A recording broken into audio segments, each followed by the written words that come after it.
नमस्कार दोस्तों, स्वागत है आप सभी का आपके अपने इस YouTube चैनल पर। दोस्तों, आज हम पॉलिटिकल साइंस यानी कि सामाजिक एवं राजनीतिक विज्ञान के अध्याय 2 को पढ़ेंगे। यहाँ हम जानेंगे स्वास्थ्य के बारे में। यहाँ हम जानेंगे कि स्वास्थ्य में सरकार की भूमिका क्या है। लोकतंत्र में लोगों की यह अपेक्षा रहती है कि सरकार उनके कल्याण के लिए कार्य करे। मतलब जो हमारा गवर्नमेंट है वो क्या है, लोकतंत्रात्मक गवर्नमेंट है, और उसमें हमारी जो अपेक्षा क्या रहती है कि सरकार उनके कल्याण के लिए क्या करे, कई कार्य करे। और यहाँ पर यह शिक्षा, स्वास्थ्य, रोजगार प्रदान करने तथा गृह निर्माण, सड़क के विकास, बिजली आदि उपलब्ध कराने के माध्यम हो सकते हैं। इस अध्याय में स्वास्थ्य के अर्थ और उससे संबंधित समस्याओं को हम जांचेंगे। इस अध्याय के शीर्षकों को देखिए, उसके विचार में यह विषय सरकार के काम से किस प्रकार जुड़ा है। तो ये जो उपशीर्ष है अगर आप देखें तो देखिए, हमारा जो गवर्नमेंट है वो लोकतांत्रिक गवर्नमेंट है, और लोकतांत्रिक गवर्नमेंट में क्या होती हैं, लोगों की अपेक्षाएं होती हैं कि वो जो व्यक्ति जिसे अपन चुनते हैं बाय मतदान के माध्यम से, जो हमने पिछले अध्याय में पढ़ा, उसके बाद जो मतलब जनता है वो यह चाहती है कि उसने जिन व्यक्तियों को चुना है वो उनके लिए क्या करे, कार्य करे, और उनके जो क्षेत्र हैं उन क्षेत्रों में जो उनकी ज़रूरत की चीज़ें हैं उनको उपलब्ध कराने में उनकी भरसक मदद करे, और उनकी जो उनका जीवन है जो वो क्या है वो थोड़ा सा आसान पूर्वक हो जाए। जैसे मान लीजिए कि अगर आप यहाँ पर देख रहे हैं कि ये जो पानी के लिए जगह है, उसके बाद यहाँ पर जो हॉस्पिटलाइजेशन टाइप का दिख रहा है, हॉस्पिटल है, फिर बहुत सारी जो चीज़ें ऊपर दिख रही हैं, इन सभी चीज़ों का उद्देश्य जो है पानी के लिए देखिए यहाँ पर लगी हुई। तो ये सब चीज़ों का उद्देश्य है कि जो गवर्नमेंट है उससे अपनी क्या है, बहुत सारी एक्सपेक्टेशन है, और उसी एक्सपेक्टेशन के चलते आज हम पढ़ने जा रहे हैं स्वास्थ्य के बारे में। स्वास्थ्य क्या है? स्वास्थ्य के बारे में हम अनेक प्रकार की सोच रखते हैं। ठीक है, स्वास्थ्य का अर्थ है कि हमारी बीमारियों और चोट आदि से मुक्त रहना, लेकिन स्वास्थ्य केवल बीमारियों से संबंधित नहीं है। आपने उपयुक्त कोलाज में से केवल कुछ स्थितियों में को ही स्वास्थ्य से जोड़कर देखा होगा। प्रायः हम ध्यान नहीं देते कि उपयुक्त हर स्थिति का संबंध स्वास्थ्य से है।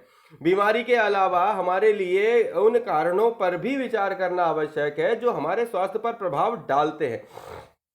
उदाहरण के लिए, यदि लोगों को पीने के लिए स्वच्छ पानी और प्रदूषण मुक्त वातावरण मिले तो सामान्यतः स्वस्थ रहेंगे।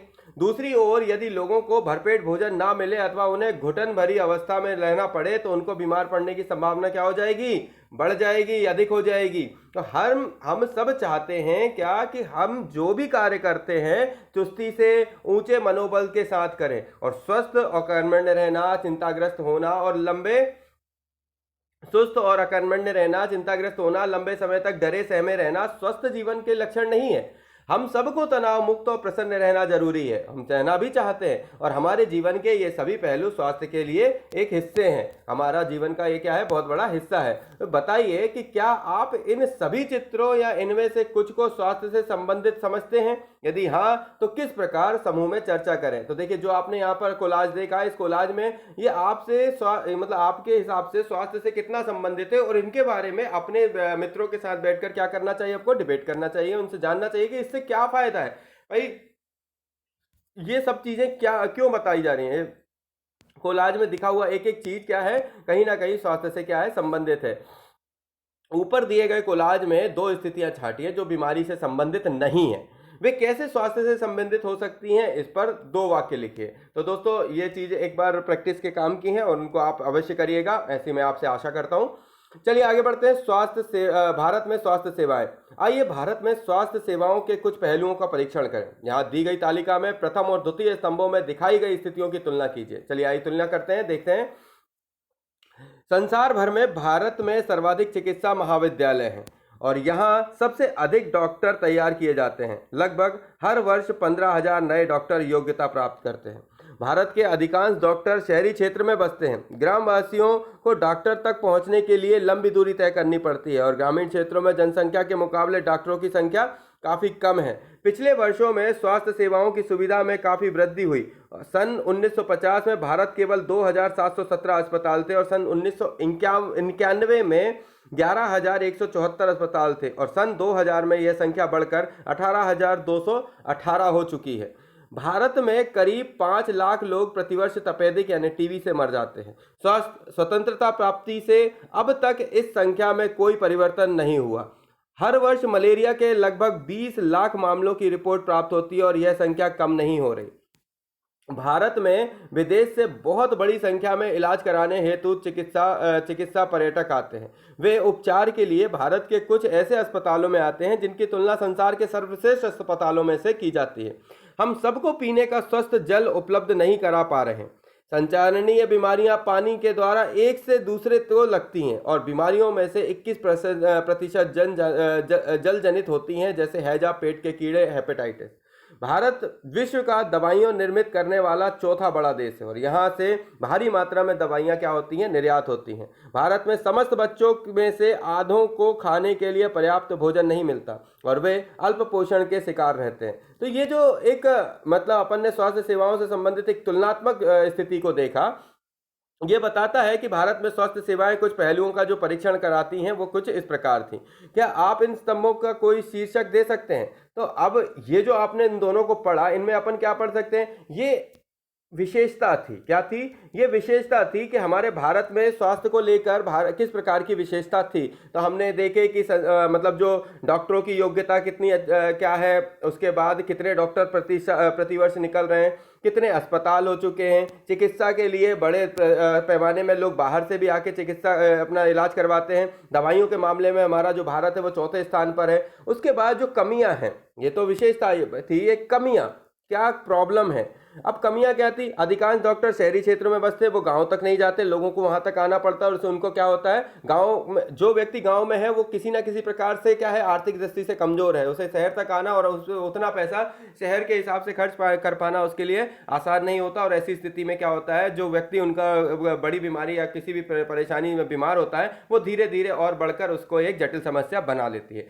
दूसरा, भारत के आज भी मामलों की स्थिति अगर देखी जाए तो टीबी से हर साल कई हजार लोग मरते हैं, कई 5 लाख लोग प्रतिवर्ष तपेदिक टीबी से मरते हैं। देखिए, मैंने इसके पूर्व भी एक आर्टिकल डाला हुआ था मेरे चैनल पर, उसमें मैंने बताया था कि चेतन भगत जिनने अपना एक आर्टिकल दिया था, उसमें यही डाटा बताया था कि भारत में करीब 5 लाख प्रतिवर्ष लोग जो है वो टीबी से मर जाते हैं। स्वतंत्रता प्राप्ति से अब तक इस संख्या में कोई परिवर्तन नहीं हुआ है और यह हर वर्ष मलेरिया से लगभग 20 लाख मामले सामने आते हैं। तो देखिए, कम से कम 20 लाख तो मलेरिया से मर जा रहे हैं और करीब 5 लाख लोग जो हैं वो आज भी टीबी से मर रहे हैं। तो ये क्या है, हमारे देश की कमियों का एक उजागर रूप है। आगे बढ़ते हैं। संचरणीय बीमारी, पानी पीने की समस्या हमारे देश की एक ऐसी समस्या है जिसका कहीं ना कहीं से सरकार उसको सुधारने की कोशिश तो कर रही है, किंतु हर जगह संभव हो पाना इतना आसान नहीं हो पा रहा है। हर प्रकार से कहीं ना कहीं जो बीमारियां हैं वो एक संचरणीय बीमारी के रूप में पानी के द्वारा एक स्थान से दूसरे एक व्यक्ति से दूसरे व्यक्ति तक लगती है, जिसमें खासकर हैजा, पेट के कीड़े, हेपेटाइटिस जो है वो ऐसी बीमारियों का एक लक्षण है। और भारत में समस्त बच्चों में आपको खाने के लिए पर्याप्त भोजन नहीं मिलता और इससे क्या होते हैं, बच्चे बहुत ज्यादा अल्प पोषण के शिकार होते हैं और उनका जो मानसिक और शारीरिक विकास है वो क्या होता है, सही तरीके से नहीं हो पाता और समय से पहले उन बच्चों में क्या हो जाती हैं, विभिन्न प्रकार की बीमारियां उन्हें घेर लेती है। तो ये जो हमने विशेषता और कमियां पढ़ी, उससे हमको ये समझ में आया कि किस प्रकार से हमारे देश में स्वास्थ्य को लेकर अधिक अच्छाइयां भी हैं और अधिक बुराइयां भी हैं और उन सभी को दूर करने के लिए सरकार क्या प्रयास कर रही है। इसके लिए आप अपने आस पड़ोस या अपने माँ बाप से, माता पिता से इस बात पर चर्चा करिएगा और समय समय पर अपने जो पेपर आते हैं उन पेपरों में न्यूज़पेपर में देखिए, गवर्नमेंट भी कई जो हैं जैसे योजनाएं चला रही हैं, जैसे आयुष्मान योजना हो गई, इसके बाद बहुत सारी योजनाएं हैं जो गवर्नमेंट क्या होती है कि समय समय पर चलाती है ताकि लोगों को उन चीज़ों से क्या अवेयरनेस करा सके। अवेयरनेस के अलावा जो अच्छे टीके हैं उन सभी टीकों को गवर्नमेंट ने क्या किया हुआ है, फ्री ऑफ कॉस्ट किया हुआ है ताकि लोग क्या है वहाँ तक पहुँच कर अपना उपचार और वो टीके लगा सके। खैर, ये चीज़ें हम आगे बाद में भी डिस्कस करेंगे, पर अभी अपने चैप्टर पर चलते हैं। सुनिए, बीमारियों से बचाव के उपचार के लिए हमें उचित स्वास्थ्य सेवाएं चाहिए, जैसे स्वास्थ्य केंद्र, अस्पताल, परीक्षणों के लिए प्रयोगशालाएं, एम्बुलेंस की व्यवस्था, ब्लड बैंक जो मरीजों की आवश्यकता सेवा को देखभाल उपलब्ध करा सकें। ऐसी सुविधाओं की व्यवस्था को चलाने के लिए हमें स्वास्थ्य सेवकों, नर्सों, योग्य डॉक्टरों तथा अन्य विशेषज्ञों की क्या होती है, जरूरत होती है और जो परामर्श दे सके, रोग की पहचान कर सके, इलाज कर सके। मरीजों का इलाज के लिए आवश्यक दवाइयों का उपकरण भी चाहिए होते हैं। जब हम बीमार होते हैं तो हम इलाज के लिए क्या होते हैं, इन सुविधाओं की जरूरत पड़ती है, इन पर क्या हो जाते हैं, डिपेंडेंट हो जाते हैं। भाई अगर आप बीमार पड़ गए तो बीमार व्यक्ति को क्या चाहिए, भाई इलाज चाहिए। अब इलाज कहाँ से लाएगा? इलाज डॉक्टर करेगा। डॉक्टर को कैसे करेगा? डॉक्टर कोई जादू मंत्र तो करेगा नहीं। उसे चाहिए सुविधाएं, मतलब अगर व्यक्ति को ऑपरेशन करना है तो उस ऑपरेशन के लिए जो चीज़ों की ज़रूरत है वो ऑपरेशन की ज़रूरतें कहाँ से पूरी होंगी? मेडिकल से। वो मेडिकल को सामान कहाँ से मिलेगा? किसी ना किसी मतलब जो प्रोसीजर है, तरीका है, वो उसको बाहर मार्केट से लेना आएगा।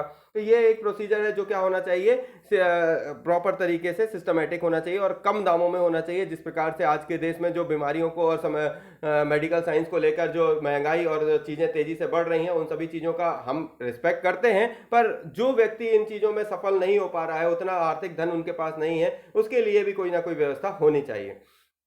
भारत में प्रायः यह कहा गया आता है कि हम सबको स्वास्थ्य सेवाएं प्रदान करने में असमर्थ हैं, क्योंकि सरकार के पास इसके लिए पर्याप्त धन और सुविधाएं नहीं है। ऊपर दिए गए बाएं हाथ के स्तंभ को पढ़ने के बाद क्या आप इसे सही मानते हैं? चर्चा अवश्य कीजिएगा। भारत में बड़ी संख्या में डॉक्टर, दवाखाने और अस्पताल हैं। भारत में बड़ी संख्या में डॉक्टर, दवाखाने और अस्पताल हैं। देश में सार्वजनिक स्वास्थ्य सेवाओं को चलाने का पर्याप्त अनुभव और ज्ञान भी उनके पास उपलब्ध है। और ऐसे चिकित्सालय और स्वास्थ्य केंद्र हैं जिन्हें सरकार चलाती है। सरकार अपनी जनसंख्या के एक बड़े भाग की देखभाल करने में समर्थ है, जो सैकड़ों और हजारों गांवों में फैली हुई है। और इस विषय पर हम बाद में और अधिक चर्चा भी कर सकेंगे। साथ ही चिकित्सा विज्ञान में बहुत असाधारण प्रगति करी है, इसके बारे में हम लगातार देखते आ रहे हैं। इसके चलते देश के इलाज की नई तकनीकी व्यवस्था क्या हो गई है? अच्छी हो गई है भाई, अब बेहतर हो गई है। नई नई तकनीकी यहाँ क्या है, उपलब्ध हो गई हैं। फिर भी दूसरा स्तंभ दिखाता है कि हमारे देश की स्वास्थ्य की स्थिति कितनी खराब है। उपयुक्त सकारात्मक विकास के बाद भी हम जनता को उचित स्वास्थ्य सेवाएं देने में असमर्थ हैं। यह विरोधाभासजनक स्थिति है जो हमारी अपेक्षाओं के विपरीत है। हमारे देश के पास पैसा है, ज्ञान है, अनुभव है, सब कुछ है, फिर भी हम सबको आवश्यक सुविधाएं देने में असमर्थ हैं। ऐसा इसलिए है क्योंकि हम बहुत सारी चीज़ों को क्या है, प्रॉपर तरीके से समझ नहीं पाते या फिर उन चीज़ों को ध्यान नहीं देते। चलिए आगे देखते हैं। फिर हम इस अध्याय में इसके कुछ कारणों को जानने की भी क्या करते हैं, कोशिश करते हैं। देखिए, सरकारी अस्पताल के मरीजों को अक्सर ऐसी लंबी लाइनों में खड़े होकर इंतजार करना पड़ता है क्योंकि उनके जिस तरीके से लोगों के बीमारियों का जो प्रॉब्लम है वो क्या होता है, गवर्नमेंट के हॉस्पिटल में जाते हैं तो सभी लोग उस जगह पे आए हुए होते हैं, तो उनको क्या है, लंबी लाइन का सामना करना पड़ता है। प्राइवेट हॉस्पिटलों में क्या होता है कि वहां पर एक मोटी फीस ली जाती है लोगों से, इसके कारण वो क्या है, हर व्यक्ति वहां तक नहीं पहुंचता। चलिए जानते हैं हाकिम शेख की कहानी। चलिए तो सुनिए एक कहानी हमसे, हाकिम शेख की कहानी। हाकिम शेख पश्चिम बंग खेत मजदूर समिति PBKMS के एक सदस्य थे, जो पश्चिम बंगाल में खेतीहर मजदूरों का एक संगठन है। सन 1992 में एक शाम वे चलती ट्रेन से गिर गए और उन्हें सिर में गंभीर चोट आई। उनकी हालत बहुत नाजुक थी और उन्हें तुरंत इलाज की आवश्यकता थी। उन्हें कोलकाता में एक सरकारी अस्पताल में ले जाया गया, लेकिन उन्हें भर्ती करने से मना कर दिया गया क्योंकि वहां कोई बिस्तर खाली नहीं था। दूसरे अस्पताल में आवश्यक सुविधाएं या उनके इलाज के लिए जरूरी विशेषज्ञ नहीं थे।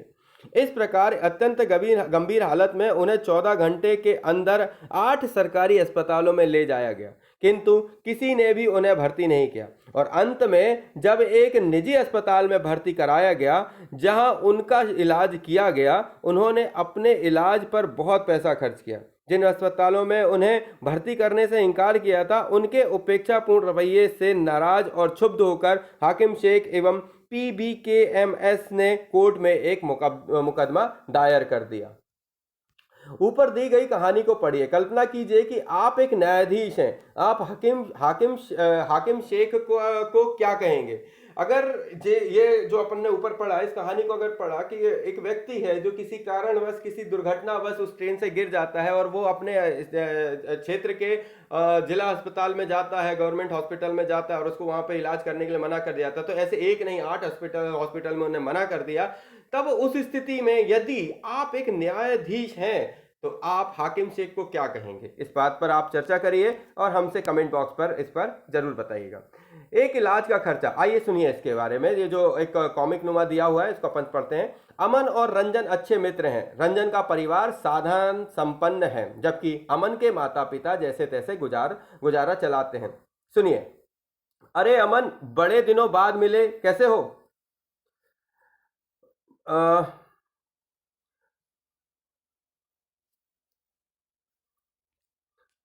अस्पताल की बिल्डिंग ऐसी चकाचक दिखती थी, यहाँ से इस तरह चलते हैं। मुझे वायरल हो गया था और अस्पताल जाना पड़ा। अच्छा, मुझे भी वायरल हुआ था। मैं इसी सोमवार से स्कूल आ रहा हूँ। मेरे डैडी किंग्सवे के नए अस्पताल में डॉक्टर को दिखाने गए हैं, वहाँ बहुत ही अच्छा लगा। आगे बढ़ते हैं। यहाँ पे अस्पताल की बिल्डिंग ऐसी चकाचक दिखती थी कि मुझे लगा कोई 5 सितारा होटल है। डैडी कह रहे थे यह एक प्राइवेट हॉस्पिटल है और यहाँ बढ़िया से बढ़िया सुविधाएं मिलती हैं। रिसेप्शन काउंटर पर ही डैडी को 500 रुपये देने पड़े। डॉक्टर को दिखाने के पहले ही पता है वहाँ बड़ा अच्छा संगीत बज रहा था और सब कुछ कितना साफ सुंदर और जगमग सा था। डॉक्टर ने मुझे बहुत से परीक्षण करवाने को कहा, पर वहां तो सब लोग दोस्तों की तरह बात कर रहे थे। एक महिला ने जांच के लिए मेरा खून लिया। उसने बातों बातों में खूब मजाक किया और मुझे दर्द का पता ही नहीं चला। जब सारे परीक्षणों के नतीजे आ गए तो हम वापस डॉक्टर के पास गए। उन्होंने नतीजा को देखा और कहा कि सब कुछ ठीक ठाक है, मुझे सिर्फ वायरल हुआ है, और उन्होंने कई सारी दवाइयां लिख दी और आराम करने के लिए कह दिया। क्या तुमने रियलिटी टीवी पर बैटमैन वाला चुटकुला सुना है? देखिए, वो महिला जो है वो उससे बातों बातों में उसका ब्लड निकाल रही है, तो उस तरीके से उससे बात करी। हाँ तो छोटे जनाब, यह गुलाबी गोली दिन में 3 दफा लेनी है। यह सफेद वाली सोने से पहले। यह शरीर के दर्द के लिए है और यह एक सिरप है, घबराओ नहीं, बढ़िया स्वाद है इसका। उसके बाद, धन्यवाद डॉक्टर, मुझे तो अभी से ठीक लगने लगा है। तुम्हें यह सारी बातें बताने के लिए मैं कब से इंतजार कर रहा हूं। अच्छा, अपनी तो कहाँ, तुम किस अस्पताल में गए थे? और सच हूँ, वह तुम्हारे वाले अस्पताल जितना अच्छा तो नहीं था। पहले तो अब्बा मुझे ही ले नहीं जाना चाहते थे, क्योंकि इसमें समय बहुत लगने वाला था। और सच में कितना ज़्यादा समय लगा। हम एक बड़े से सरकारी अस्पताल में गए। हमें ओपीडी काउंटर पर ही एक लंबी लाइन का इंतज़ार करना पड़ा। मेरी तबीयत इतनी ख़राब हो रही थी कि मैं पूरे समय अब्बा के सहारे टिका रहा। हमें 3 दिन बाद खून की जांच का नतीजा मिला। फिर हम वापस अस्पताल गए और उस दिन वहाँ कोई दूसरा डॉक्टर बैठा था। मुझे इसका ओपीडी कार्ड दिखाओ और खून की रिपोर्ट जल्दी करो। इसके बाद यहाँ पर, इसे वायरल हुआ है, कोई फिक्र की बात नहीं है, बुखार उतारने की गोली इसे देनी है बस, और कुछ नहीं। मेरा अस्पताल था तो बहुत बढ़िया, पर उन्होंने मुझे बहुत ज़्यादा दवाइयाँ दे दी और मुझे इलाज में 3,500 रुपये से ज़्यादा खर्च हो गए। इतना खर्च? मेरे इलाज में तो सिर्फ 150 रुपये खर्च हुए। सार्वजनिक अब इसको पढ़ते हैं जरा। रंजन को इतना अधिक पैसा क्यों खर्च करना पड़ा? कारण बताओ। सरकारी अस्पताल में अमन को किन कठिनाइयों का सामना करना पड़ा? आपके विचार में अस्पताल कैसे बेहतर ढंग से काम कर सकते हैं? चर्चा कीजिए। जब आप बीमार होते हैं तो कहाँ जाते हैं, और क्या आपने किन्हीं कठिनाइयों का सामना करना पड़ा है? अपने अनुभव के आधार पर एक अनुच्छेद लिखिए। निजी अस्पतालों में हमें किन समस्याओं का सामना करना पड़ता है, इसके बारे में क्या करिए, चर्चा कीजिए। देखिए, हमने जो ऊपर एक जो पढ़ा है चित्रात्मक रूप, उस चित्रात्मक रूप का एक मैं थोड़ा सा आपको सटीक सटीक सा एक जो है वो वर्णन करता हूँ। एक व्यक्ति है, एक जो थोड़ा सा भरपूर अच्छे परिवार से है, और एक जो है थोड़ा सा गरीब परिवार से है। उस व्यक्ति का बच्चा जो है वो क्या हो जाता है, बीमार हो जाता है। बीमार में दोनों व्यक्तियों के बच्चों को क्या होता है, वायरल होता है। उस वायरल की स्थिति में वो एक बड़े से अस्पताल में लेकर जाता है, जहां उसको क्या है, मोटी फीस देनी पड़ती है। मोटी फीस देने के बाद उसके इलाज में उनको बहुत सारी, उस बच्चे को बहुत सारी दवाइयां उस डॉक्टर के द्वारा लिखी जाती हैं। वही चीज एक दूसरे बच्चे को होती है, जो कि वो अपना इलाज वो सरकारी हॉस्पिटल में कराता है। वहां पर उसके महज 150 रुपए खर्च होते हैं, और उसे वायरल बुखार बोलकर उसे जो थोड़ी बहुत दवाइयां हैं जो जरूरी हैं, जेनरिक दवाइयां, उनको देकर उस बच्चे का इलाज कर दिया जाता है, जिससे दोनों बच्चे स्वस्थ हो जाते हैं। वो बच्चा जो गवर्नमेंट हॉस्पिटल से चेकअप करा के ठीक हुआ, और वहीं दूसरा बच्चा जिसने प्राइवेट हॉस्पिटल में मोटी बहुत सारी दवाइयां खाई, वो भी ठीक हुआ। दोनों बच्चों की स्थितियां क्या थी? दोनों बच्चों की स्थितियों में एक ये थी कि एक बच्चे ने ना ही किसी समस्याओं को देखा, ना ही किसी परेशानियों को देखा। वो सीधे गए, अपने डॉक्टर से मिले, और वहाँ के जो एटमॉस्फेयर था, एक बढ़िया सा साफ सुथरा उसमें एटमॉस्फेयर में उनने अपना इलाज करवाया। वहीं दूसरी तरफ अगर देखा जाए तो वो बच्चा बच्चा जो कि ठीक ढंग से खड़ा भी नहीं हो पा रहा था, उसे लंबी कतार का सामना करना पड़ा, डॉक्टरों का सामना करना पड़ा, और जब उसका नंबर आया तो उस जगह पे क्या हुआ, वह डॉक्टर था ही नहीं जिसने उसका शुरुआत में इलाज किया था। तो जो दूसरा डॉक्टर मिला, उस डॉक्टर ने क्या कहा, रिपोर्ट देख के इसे नॉर्मल बुखार है, और उसने अपने हिसाब से उसका इलाज किया। पर दोनों ही किस्सों में डॉक्टर अच्छे थे, तो उन्होंने क्या किया, उसका इलाज अच्छा कर दिया।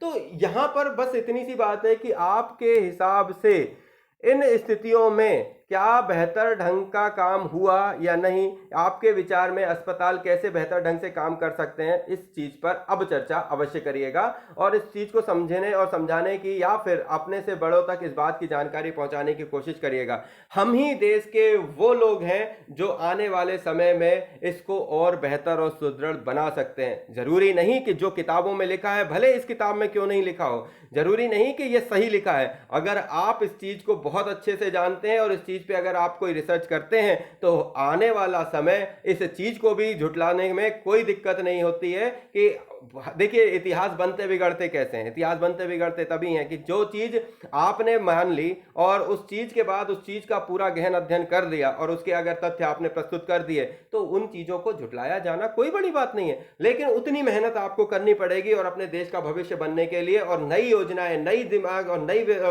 जो बुद्धि विवेक है, उसके साथ आपको इस देश को एक नई राह तक ले जाना पड़ेगा। और ये कक्षा 7 से 12 तक का जो समय है, वो आपको वहां तक पहुंचाने की एक भरसक प्रयत्न होता है, और यही इन किताबों का मकसद होता है। और इन किताबों में जो आपने पढ़ा, देखिए किताबों में भी एक बार लिखा होता है कि त्रुटि होने पर इन चीजों को क्या करें, बताएं, तो उससे क्या वो सुधारी जाए। जितना उनको जानकारी थी, उन्होंने उसको सुधार कर लिखा, लेकिन अगर इसमें और कोई जानकारी तो उसको सुधारा जा सकता है। ऐसा हर किताब में लिखा होता है। इसका मतलब यह है कि अगर आप इस चीज को सुधार सकते हैं, तो आप ही एक वो हैं जिनको आगे बढ़कर इन चीजों को सुधारने की कोशिश करनी चाहिए। एक छोटा सा मोटिवेशन था, आपको दिया। चलिए वापस किताब पे आते हैं। सार्वजनिक और निजी स्वास्थ्य सेवाएं। उपयुक्त कहानी में आप समझ गए होंगे कि हम स्वास्थ्य सेवाओं को दो मोटे वर्गों में बांट सकते हैं। पहला सार्वजनिक स्वास्थ्य सेवाएं और दूसरा निजी स्वास्थ्य सेवाएं। सार्वजनिक स्वास्थ्य सेवाएं, सार्वजनिक स्वास्थ्य सेवा स्वास्थ्य केंद्रों व अस्पतालों की एक ऐसी श्रृंखला है जो सरकार द्वारा चलाई जाती है।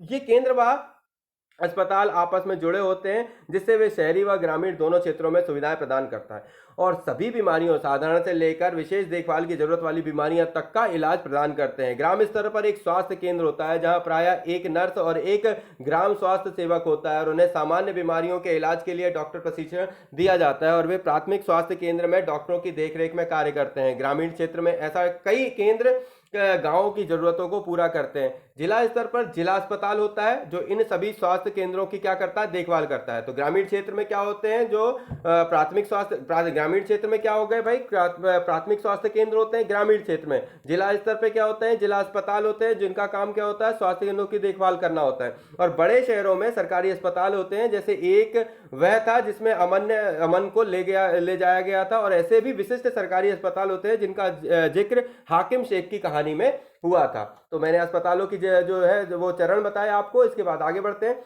इन स्वास्थ्य सेवाओं को कई कारणों से सार्वजनिक कहा जाता है। क्यों?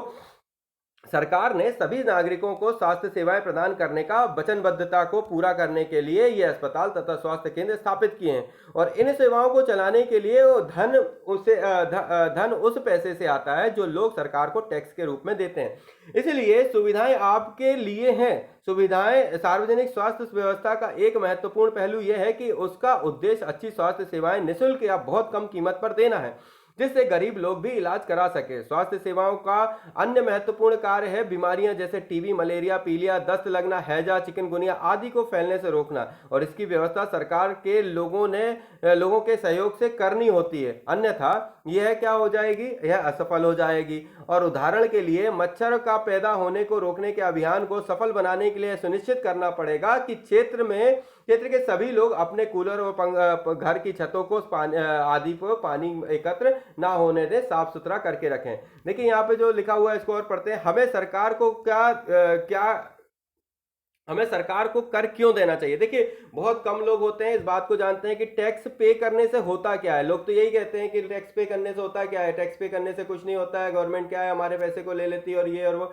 सुनिए आप जरा, सरकार कर से प्राप्त धन का उपयोग विभिन्न प्रकार के सार्वजनिक सेवाओं को मुहैया कराने में खर्च करती है। आप जो हॉस्पिटल में जाके 5 रुपए की पर्ची कटा के जब आप इलाज कराते हो, वहां से जो जेनरिक दवाइयां लेते हो, वहां पे जाके जो कम दामों में अपने ब्लड टेस्ट कराते हो, जो एक्सरे कराते हो, फला फला प्लस्तर, ये वो जो भी आपका चीजें कराते हो, यह सब सरकार आपके इन्हीं पैसों को यूटिलाइज करके देती है। इनके जो बनने और चीजों को खरीदने का जो खर्च है वो सरकारी दर पर आपसे आपके पैसों के माध्यम से ही खरीदा जाता है। सरकार से कर प्राप्त धन का उपयोग विभिन्न प्रकार के सार्वजनिक सेवाओं को मुहैया कराने में खर्च करती है, जिससे सभी नागरिकों को क्या हो सके, फायदा हो सके। जैसे प्रतिरक्षा, पुलिस, न्यायिक व्यवस्था, राजमार्ग इत्यादि कुछ सेवाओं के सभी नागरिकों को लाभ होता है। देखो, प्रतिरक्षा, आपको डिफेंस का जो सामान है, जो आज आज हमारे देश को किसी दूसरे देश के लड़ाई करनी है या फिर हमारे अपने देश को बचाने की ज़रूरत है, तो जो बहुत सारा डिफेंस का सामान है, बम गोले ये वो जो बन रहे हैं, वो सब कहाँ से आते हैं? उन सबको बनाने में जो पैसा खर्च होता है वो इसी के माध्यम से होता है। पुलिस बल के पास जो पुलिस व्यवस्था लगी हुई है, उसको तनख्वाह कहाँ से जाती है? यहीं से जाती है। न्यायिक व्यवस्था, राजमार्गों में जो इतने प्यारे प्यारे आप रोड देख रहे हैं, लोगों के गांव तक रोड पहुंच रही है, वो कहाँ से बनती है? इन्हीं पैसों से बनता है। इत्यादि कुछ सेवाओं के सभी नागरिकों को लाभ होता है। अन्यथा इन सब सेवाओं की व्यवस्था स्वयं नागरिक नहीं कर सकते। करों से ही कुछ विकासात्मक कार्य एवं सेवाएं उपलब्ध होती हैं, जैसे शिक्षा, स्वास्थ्य, रोजगार, सामाजिक कल्याण, व्यावसायिक प्रशिक्षण इत्यादि, और इनसे जरूरतमंद नागरिकों को लाभ मिलता है। करों से प्राप्त धन का उपयोग कुछ प्राकृतिक आपदाओं जैसे बाढ़, भूकंप, सुनामी आदि मामलों में राहत एवं पुनर्वास के लिए भी किया जाता है। अंतरिक्ष, परमाणु एवं प्रक्षेपास्त्रों से संबंधित कार्यक्रमों को भी करों के द्वारा प्राप्त राजस्व से ही चलाया जाता है। सरकार खास तौर से गरीबों को कुछ सेवाएं प्रदान करता है और जो वे बाजार से नहीं खरीद पाते। इसका एक उदाहरण स्वास्थ्य संबंधी सेवा है। क्या आप ऐसे अन्य उदाहरण दे सकते हैं? तो देखिए, अभी आप जिस वर्तमान समस्या में, जिस कोरोना बीमारी से परेशान हैं या फिर जिस कोरोना संक्रमण से भी परेशान हैं, तो आप सरकार के एक बहुत अच्छे पॉजिटिव व्यू को देख पा रहे हैं। जिस तरीके से जो गवर्नमेंट हॉस्पिटल के जो डॉक्टर हैं वो अपनी पूरी मेहनत कर रहे हैं, इन्फेक्ट होने के अलावा बाद भी वो अपनी तरफ से पूरी मेहनत कर रहे हैं। पुलिस प्रशासन जो है वो कितनी मेहनत कर रहा है। इसके अलावा हर व्यक्ति जो कहीं ना कहीं सरकारी रूप से जुड़ा हुआ है, उसने अपने आप को इस पूरे मुहिम में झोंक रखा है ताकि किसी भी व्यक्ति को जन मन की हानि ना हो, किसी का भी अपना व्यक्ति ना खोया जाए। और इसी क्रम को बनाए रखने का जरिया जो है वो हम हमारे कर के माध्यम से देते हैं। आज जिस जगह पर जो भी व्यक्ति, भले वो उस शहर का, उस जगह का हो या ना हो, परंतु उसको खाने के लिए भोजन या जरूरत की चीजें सरकार अपने स्वयं से जाकर उपलब्ध करा रही है। और यही सरकार का एक पक्ष है, यही वो रूप है जिसकी जरूरत क्या है, आम ऐसे समय पर सरकार के द्वारा व्यक्तियों को दी जाती है। और सरकार को हम इसी कारण, इसी दिन के लिए ही उसको चुनते हैं कि हम हमारे बुरे वक्त पे ऐसी सरकार चुने जो हमारे उचित मतलब जो सही डिसीजन लेकर हमारे क्या है, पक्ष को बेहतर कर सके और हमारे को होने वाली किसी भी बड़ी आपदा से बचा सके। आगे बढ़ते हैं। हाकिम शेख के प्रकरणों को पुनः याद करिए। क्या आप जानना चाहेंगे कि उनके मामले में कोर्ट ने क्या क्या निर्णय दिया? हमारे संविधान के अनुसार लोगों के हित को सुनिश्चित करना और सबको स्वास्थ्य सेवाएं प्रदान करना सरकार का प्राथमिक कर्तव्य है। सरकार को हर व्यक्ति के जीवन के अधिकार की रक्षा करनी है। अदालत ने कहा कि हाकिम शेख को जिन कठिनाइयों से गुजरना पड़ा, उसमें उनकी जान भी जा सकती थी। यदि कोई अस्पताल समय पर व्यक्ति का इलाज नहीं प्रदान कर पाता है, तो इसका तात्पर्य है कि उसे जीवन की सुरक्षा नहीं दी जा रही है। अदालत ने यह भी कहा कि यह सरकार का कर्तव्य है कि वह मरीज को स्वास्थ्य सेवाएं प्रदान दें, जिससे कि आकस्मिक इलाज की सुविधा भी सम्मिलित हो। अस्पताल और उसके स्वास्थ्य संबंधी कर्मचारियों को आवश्यक इलाज प्रदान करने की जिम्मेदारी पूरी करनी चाहिए। कई सरकारी अस्पतालों ने हाकिम शेख का इलाज करने से मना कर दिया था, इसलिए अदालत ने राज्य सरकार को निर्देश दिए कि वह हाकिम शेख द्वारा इलाज पर व्यय किए गए पूरे खर्च का भुगतान करेगी। आइए आगे जानते हैं। तो जो हाकिम शेख हैं, जिन्होंने अपने इलाज के लिए क्या किया था, इस बात को जब उनका इलाज नहीं हुआ तो उनने कोर्ट में क्या किया, इसका केस किया, और केस होने के बाद जो हमारे देश का जो न्याय व्यवस्था है, अब एक बात और सुनिए, हमारे देश की न्याय व्यवस्था इतनी बेहतर है दोस्तों कि हर व्यक्ति जब किसी भी प्रकार से किसी न किसी बड़ी शक्ति के साथ भी अगर पनिशमेंट का भागी होने लगता है तो वो निस्वार्थ रूप से जब अपने न्यायाधीश के सामने, अपने कोर्ट पे सामने पहुंचता है तो कई केस हो सकता है, मुझे 22 वर्षा का केस है, हो सकता है बिगड़े हों या नहीं उनके पक्ष में आओ, पर मोस्टली दोस्तों मैंने जितने भी देखे हैं उन सभी केसों में लोगों को इन बातों का फायदा हुआ है कि उन्होंने केस किया और उनका क्या हुआ, जो पक्ष है वो सुना गया और उनके लिए उन्हें सही डिसीजन दिया गया। देखिए यहाँ पर एक चित्र बना हुआ है, गांव के एक स्वास्थ्य केंद्र में मरीजों को दवाई देती हुई एक डॉक्टर। तो ये डॉक्टरों के द्वारा क्या होता है, स्वास्थ्य केंद्रों में दवाइयां दी जाती हैं। एक सरकारी अस्पताल में अपने बीमार बच्चे के साथ एक औरत, यूनिसेफ के अनुसार हर साल 20 लाख बच्चे ऐसे संक्रमण से मर जाते हैं जिन्हें रोक पाना संभव नहीं। इस बच्ची को देखिए, ये बच्चा जो है वो क्या है, किसी संक्रमण से बीमार है जिसमें उसकी माँ उसके साथ बैठी हुई है। किन किन अर्थों में सार्वजनिक स्वास्थ्य व्यवस्था सबके लिए उपलब्ध एक सेवा है? कुछ प्राथमिक स्वास्थ्य केंद्रों अथवा अस्पतालों की सूची बनाइए जो आपके घर के पास है और अपने अनुभव से अथवा उनमें से किसी एक में जाकर केंद्र चलाने वाले लोगों का और वहां दी जाने वाली सुविधाओं का पता करिए। निजी स्वास्थ्य सेवाएं, अब जानते हैं निजी स्वास्थ्य सेवाओं के बारे में। हमारे देश में कई तरह के निजी स्वास्थ्य सेवाएं पाई जाती हैं। बड़ी संख्या में डॉक्टर अपने निजी दवाखाने चलाते हैं। ग्रामीण क्षेत्रों में पंजीकृत चिकित्सा व्यवसायी RMP मिल जाते हैं और शहरी क्षेत्रों में बड़ी संख्या में डॉक्टर हैं। इनमें से बहुत से विशेषज्ञ की सेवाएं जो है वो विशेषज्ञ की सेवाएं प्रदान करते हैं। निजी रूप से चलाए जा रहे अस्पताल व नर्सिंग होम भी हैं। काफी संख्या में प्रयोगशालाएं हैं जो परीक्षण करती हैं वह विशिष्ट सुविधाएं उपलब्ध कराती हैं, जैसे एक्सरे, अल्ट्रासाउंड आदि। ऐसी दुकानें भी हैं जहां से हमें दवाइयां खरीद सकते हैं। जैसा कि इनके नाम से ज्ञात होता है, निजी स्वास्थ्य सेवाओं पर सरकार का स्वामित्व एवं नियंत्रण नहीं होता है। सार्वजनिक स्वास्थ्य सेवाओं के विपरीत इन निजी स्वास्थ्य संस्थाओं में मरीजों का हर सेवा के लिए बहुत धन व्यय करना पड़ता है। आज निजी स्वास्थ्य सेवाएं चारों ओर दिखाई देती हैं। अब तो बड़ी बड़ी कंपनियां अस्पताल भी चलाती हैं। कुछ कंपनियां दवाइयों को बनाने और बेचने में भी लगी हुई हैं। शहरों के कोने कोने में दवाइयों की दुकान देखी जा सकती है। स्वास्थ्य सेवा एवं समानता, क्या सबके लिए पर्याप्त स्वास्थ्य सेवाएं उपलब्ध हैं? हम भारत में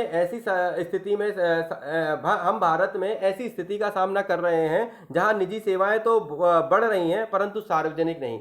ऐसी दशा में लोगों को मुख्यतः निजी सेवाओं की उपलब्धता हो पाती है और ये शहरी क्षेत्रों में केंद्रित है और ये सेवाएं लाभ कमाने के लिए चलाई जाती हैं। इसलिए इन सेवाओं का मूल्य भी अपेक्षाकृत अधिक रहता है। दवाइयां महंगी होती हैं, बहुत से लोग उन्हें खरीदने में समर्थ नहीं होते और इसलिए जब परिवार में बीमारी होती है तो उन्हें क्या करना पड़ता है, ऋण लेना पड़ता है। देखिए, दिल्ली के एक प्रमुख निजी अस्पताल में ऑपरेशन के बाद मरीज की देखभाल। अब इस निजी अस्पताल में ऑपरेशन के बाद इस बंदे के साथ देखिए कितना बढ़िया इसको बिस्तर दिया गया है, सारी चीजें सुविधाएं दी गई हैं, उसके पास एक अटेंडेंट लगा हुआ है। सभी चीजों को देखने पे समझ में आता है कि किस तरीके से निजी स्वास्थ्य सेवाएं जो है वो अपना इलाज दे रही हैं। आपके घर के पास कौन सी निजी स्वास्थ्य सेवाएं उपलब्ध हैं, उन्हें चलाने वाले लोगों और वहां दी जाने वाली सुविधाओं का पता लगाइए। अधिक पैसा कमाने के लिए निजी सेवाएं प्रायः ऐसे कार्यों को प्रोत्साहन करती हैं जो सही नहीं है। कई बार सस्ते तरीके से उपलब्ध होने पर भी उनका उपयोग नहीं किया जाता। उदाहरण के लिए प्रायः देखा जाता है कि बहुत से डॉक्टर अनावश्यक दवाइयां, इंजेक्शन या सैलाइन बॉटल आदि की सलाह देते हैं, जबकि साधारण दवा या गोली पर्याप्त हो सकती है। देखिए, ये जो है ग्रामीण इलाके में अक्सर एक जीप ही मरीजों के लिए चलता फिरता दवाखाना बन जाती है। जो छोटे गांव जगह होते हैं वहां पे क्या होता है, एक छोटी सी वैन में ही क्या है उसका इलाज वगैरह हो जाता है। ये क्या होती हैं, एक चलती फिरती वैन होती हैं जिनमें उनके इलाज हो जाते हैं। तथ्य यह है कि जनसंख्या के 20% लोग ही बीमारी के दौरान आवश्यक दवाइयों को खरीदने में सक्षम होते हैं। वे लोग भी जिन्हें हम गरीब नहीं समझते, दवा संबंधी खर्चों को उठाने में कठिनाई का अनुभव करते हैं। एक अध्ययन में यह पाया गया है कि जो लोग अस्पताल में किसी बीमार या चोट लगने के कारण भर्ती होते हैं उनमें से 40% लोग खर्चों का भुगतान करने के लिए पैसे उधार लेते हैं या अपनी कुछ संपत्ति बेचते हैं। गरीब लोगों के लिए परिवार में हर हम बीमारी, चिंता या मुसीबत का कारण बन जाती है। और इससे भी बड़ी बात है कि ऐसी स्थिति बार बार आती है। गरीब लोग पहले ही पोषण की कमी का शिकार होते हैं और ये परिवार उतना भोजन नहीं खाते जितना उन्हें खाना चाहिए। और इसे जीवन की आधारभूत आवश्यकताएं जैसे पीने का पानी, खाने के लिए भोजन, घर के लिए पर्याप्त जगह, साफ वातावरण उपलब्ध नहीं हो पाता और इसके लिए उन्हें बीमार पड़ने की संभावना क्या हो जाती है, अधिक हो जाती है। बीमारी पर होने वाले खर्चों से उनकी हालत क्या हो जाती है, खराब हो जाती है।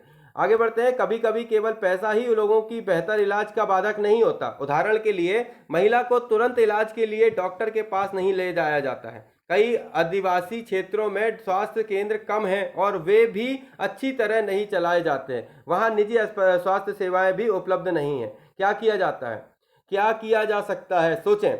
इसमें कोई संदेह नहीं कि हमारे देश में लोगों के स्वास्थ्य की दशा अच्छी नहीं है।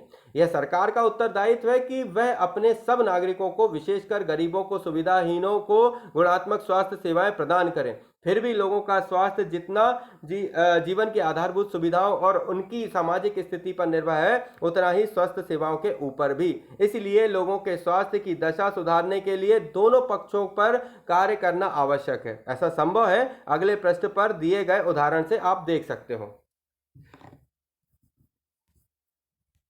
आइए जानते हैं केरल का अनुभव। सन 1996 में केरल सरकार ने राज्य में कुछ महत्वपूर्ण परिवर्तन किए। राज्य के पूरे बजट का 40% पंचायत को दे दिया। इससे पंचायत अपनी विशेषताओं की योजनाबद्ध कर उनकी पूर्ति कर सकती थी। इससे गांव के लिए पीने का पानी, आहार, औरतों के लिए विकास और शिक्षा आदि के लिए उचित व्यवस्था सुनिश्चित करना संभव हो सका। इसके फलस्वरूप जल वितरण व्यवस्था की जांच की गई, स्कूलों और आंगनबाड़ियों में काम को सुनिश्चित किया गया, गांव की विशेष समस्याओं का ध्यान दिया गया, स्वास्थ्य केंद्रों में सुधार किया गया। इन सभी कार्यों में स्थिति में सुधार आया और इतने प्रयत्नों के बाद भी कुछ समस्याएं तो बनी ही रहीं, जैसे दवाइयों की कमी, अस्पतालों में अपर्याप्त बिस्तर, पर्याप्त डॉक्टरों का ना होना इत्यादि। इन समस्याओं को दूर करने के लिए आवश्यकता है। इन समस्याओं को दूर करने की क्या है, आवश्यकता है। आइए अब एक अन्य देश का उदाहरण देखें और स्वास्थ्य संबंधी मुद्दों पर उनकी कार्य पद्धति की जांच करें। कोस्टा रिका का तरीका।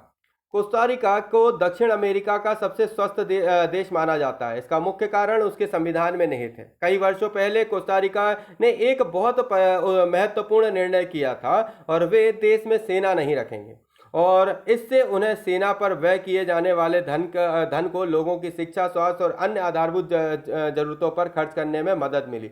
कोस्टा रिका की सरकार मानती है कि देश के विकास के लिए देश को स्वस्थ होना जरूरी है और इसलिए अपने देशवासियों के स्वास्थ्य पर बहुत ध्यान देती है।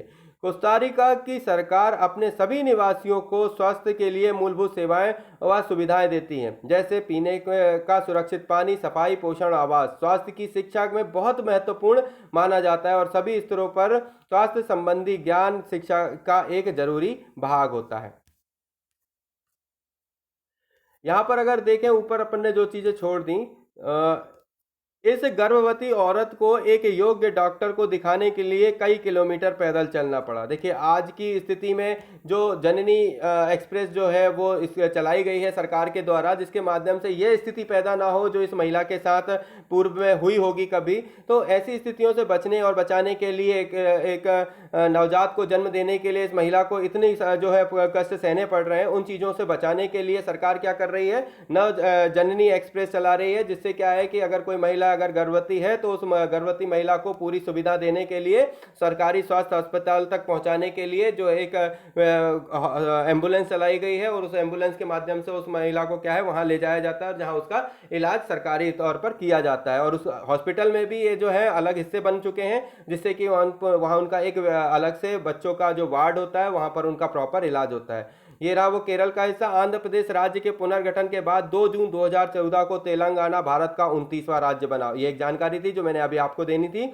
आंध्र प्रदेश राज्य के पुनर्गठन के बाद सन 2 जून 2014 को तेलंगाना भारत का 29वां राज्य बना। ऊपर दिए गए भारत के नक्शे में केरल राज्य को गुलाबी रंग से दिखाया गया है। इस पुस्तक के पृष्ठ 123 में भारत का नक्शा दिया गया है। इस नक्शे में अपनी पेंसिल से केरल राज्य की आकृति बनाइए। तो देखिए, ये तो आप खुद एक नक्शा खरीदिए और केरल राज्य की आकृति बनाइए, छोटा सा जो है। यही वो जगह है जहां भारत का सबसे बढ़िया मसाला, ठीक है, और मसालों की खेती होती है। इसमें काली मिर्च वगैरह जो है उसी, तो देश में पुराने समय, मतलब आने वाले समय पे जब अपन पढ़ेंगे तो केरल का कई बार नाम आएगा और हम इन चीजों को एक दो बार और डिस्कस करेंगे। शब्द संकलन। सार्वजनिक, वह सेवा जो कार्य वह सेवा या कार्य जो देश के सब लोगों के लिए और मुख्य रूप से सरकार द्वारा आयोजित किया जाता है। इसमें स्कूल, अस्पताल, टेलीफोन सेवाएं आदि शामिल हैं। लोग इन सेवाओं की मांग कर सकते हैं और यदि संस्थाएं ठीक से काम नहीं करती तो इन पर सवाल उठ सकता है। निजी, वह सेवा या कार्य जो किसी व्यक्ति या कंपनी द्वारा अपने लाभ के लिए आयोजित किया जाता है। चिकित्सा पर्यटक, ये वे विदेशी पर्यटक हैं जो इस देश के उन अस्पतालों में अपना इलाज कराने के लिए विशेष रूप से आते हैं जहां उन्हें अपने देश की तुलना में बहुत कम मूल्य पर विश्वस्तरीय सुविधाएं प्राप्त हो जाती हैं। संचरणीय बीमारियां, ये वे बीमारियां हैं जो एक व्यक्ति से दूसरे व्यक्ति को कई माध्यम से संचरित हो जाती हैं, जैसे पानी, भोजन, हवा इत्यादि। ओपीडी, यह आउट पेशेंट डिपार्टमेंट या बाह्य रोगी विभाग का एक संक्षिप्त रूप है। अस्पताल में किसी विशेष वार्ड में भर्ती होने से पहले रोगी ओपीडी में जाते हैं। मतलब ओपीडी का फुल फॉर्म क्या होता है? आउट पेशेंट डिपार्टमेंट, यानी बाह्य रोगी विभाग। तो यहाँ पर ये चैप्टर अपना कंप्लीट होता है। दोस्तों, हमने बहुत सारी चीज़ों को जाना। संविधान का एक महत्वपूर्ण हिस्सा ये कहता है कि पोषाहार स्तर और जीवन स्तर को ऊंचा करने तथा लोक स्वास्थ्य को सुधार करने का राज्य का कर्तव्य है। तो हमारे राज्य का कर्तव्य क्या है? संविधान का एक महत्वपूर्ण हिस्सा ये कहता है कि पोषाहार स्तर और जीवन स्तर को ऊंचा करने के लिए, पोषाहार स्तर और जीवन स्तर को ऊंचा करने के लिए लोक स्वास्थ्य का सुधार करने का राज्य का कर्तव्य है। तो यहाँ पर हमने पढ़ा स्वास्थ्य के बारे में, बहुत सारी जानकारियां जुटाई हमने, सार्वजनिक और निजी क्षेत्रों के बारे में कंपैरिजन पढ़ा और बहुत सारी चीज़ों पर डिस्कशन किया। ये सारी चीज़ों के तहत हम लगातार जारी रहेंगे। पॉलिटिकल साइंस के अगले चैप्टर और आते जाएंगे। दोस्तों, बने रहिए हमारे साथ। निवेदन करता हूँ कि हमारे चैनल को सब्सक्राइब करिए, लाइक करिए, शेयर करिए, बहुत सारा शेयर करिए और लोगों तक पहुंचाइए। हम सभी मिलकर खूब पढ़ेंगे, खूब बढ़ेंगे। तो अभी हम जानेंगे अपने आने वाले भविष्य को बेहतर बनाने का सही क्रम। तो दोस्तों, जब तक कुछ खास नया नहीं है, लेता हूं आप सभी से इजाजत। जय हिंद, जय भारत।